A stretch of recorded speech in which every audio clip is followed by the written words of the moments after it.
Somebody leave the cell phone up here? That'd be me. I had to take it off to put on the mic. Is it better than mine? No. It's a dumb phone.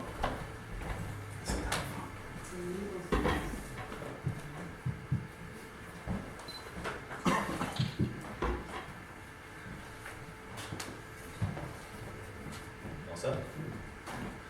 Good evening, everybody. Thank you for coming in tonight. My name is Vlad. I write under the pseudonym Vlad V. I'm the author of Brackman's Underworld, Yorick, and a science fiction thriller called The Button. But tonight, I'm going to read a short excerpt from a novella called The Sleep Artist, which has just been published in a collection of short stories called The Insanity Tales.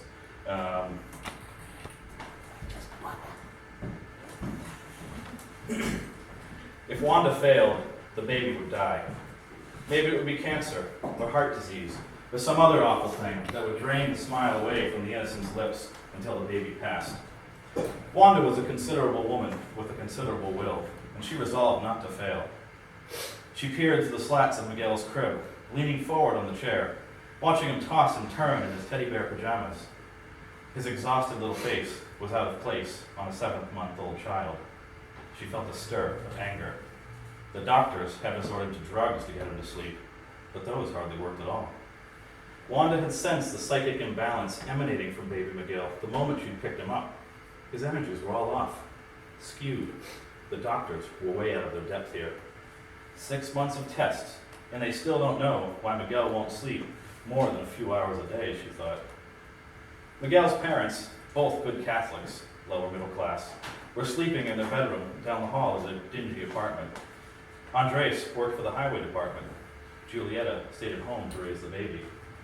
They were at their wits' end, desperate, placing their faith in their God. Andres and Julieta had agreed when Father Sullivan suggested that perhaps someone outside the church might be able to help them with this particular problem. Sullivan was one of the few who understood what reality was really like. Wanda had worked with the father before when he'd reached similar spiritual impasses. In Miguel's case, the higher-ups in the church wouldn't sanction an exorcism because he didn't fit the necessary criteria. Miguel was too little to speak, never mind in languages he shouldn't know. Since he could only babble, he displayed no knowledge about occult practices. Perhaps most of all, he displayed no physical aversion to sacred things, such as the cross, prayers, or holy water. Wanda wasn't a particularly religious type. It was all too political for her taste. And she believed that there are many different paths to God anyway, which was the beauty of being human. She also believed that there were even more paths to his counterpart, the danger of being human. "You're a spiritual healer?" Andres had asked from the doorway of the nursery as Wanda settled herself in the stiff wooden chair in front of the crib. His sun-brown face was drawn, sallow. Julieta's hand clutched his arm, digging her nails in, her teary eyes glistening. "Sort of," Wanda replied. "I'm what they call a sleep artist. I interpret a sleeper's energies and try to determine what might be harming them." People with strong religious beliefs have resisted Wanda in the past because it could be difficult for them to understand what she did. But Andres just nodded, resigned. Wanda felt her shoulders relax. Father Sullivan had already softened them up. "Thank you for coming, Wanda. Father Sullivan spoke very highly of you."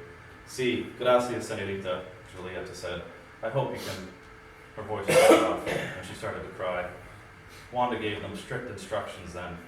"This may be an intense session, so if you hear me, don't be alarmed. Please, whatever you do, don't disturb us until the morning. It can take hours for me to get into the proper state of meditation, and if you disrupt me, I may have to start all over again tomorrow night. That wouldn't be good for me or for Miguel." She smiled warmly. "Let them think I'll be meditating. That's something they can understand.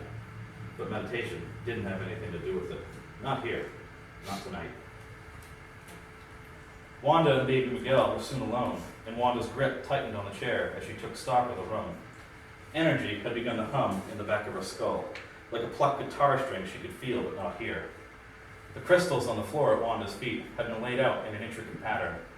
She never knew what the pattern was going to be until she was actually making it, her hands guided by a power she never fully understood. Tonight, it looked a bit like a dream catcher. On the window, the smear of lamb's blood was already drying to black. More blood was drying on the door and the vents as well, to keep the thing in Miguel from escaping.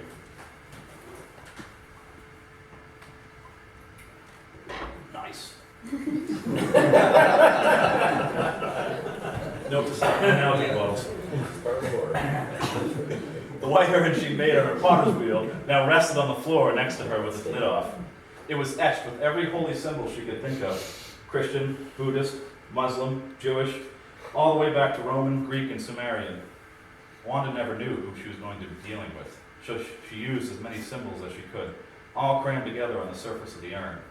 It had to hold whatever she came back with. That humming suddenly grew in strength, and a lamp with a scarf thrown over it to dim the glow went out. The nightlight flickered. "And hello to you too," she whispered, reaching down into the duffel bag beside her chair and pulling out a few white glow sticks. She shook them, cracked them, then tossed them about the room. They landed softly on the carpet. The ethereal beings could mess with electricity pretty easily, but for some reason, disturbing chemical reactions seemed beyond their reach.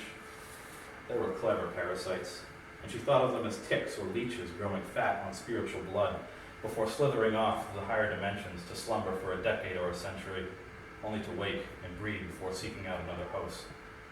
Always twisting the good into the dark, innocence into something awful. It was tastier that way. It was how they made their victims right.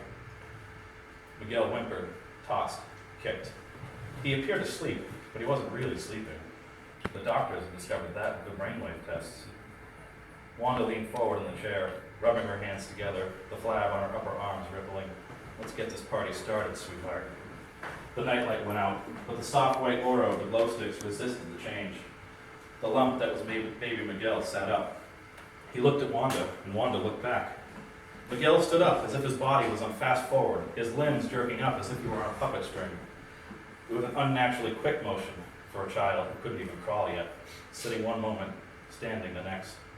His dark little gaze never left Wanda's. The hollows of his sunken eyes challenged her. The lines on his exhausted little face were shadowy cracks in the oral glow.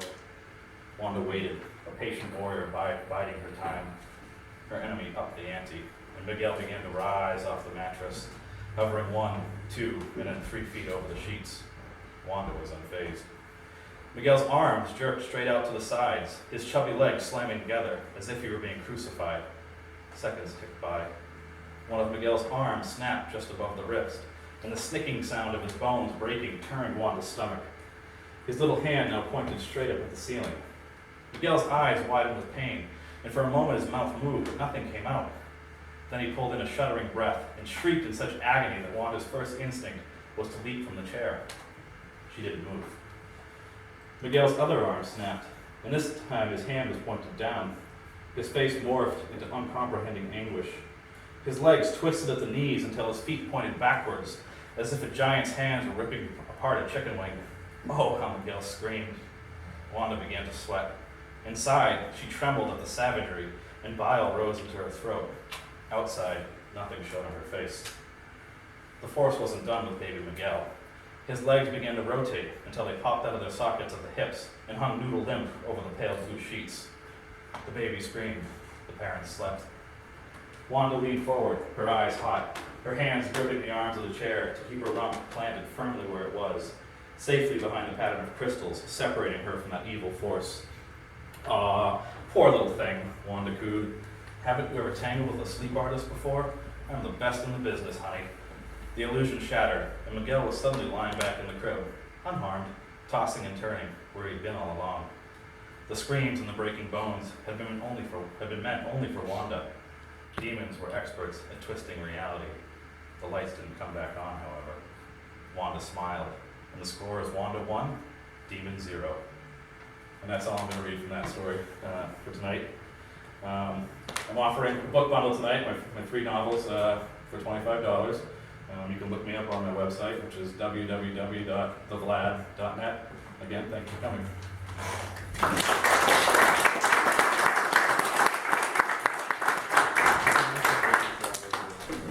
This one's got to leave your phone.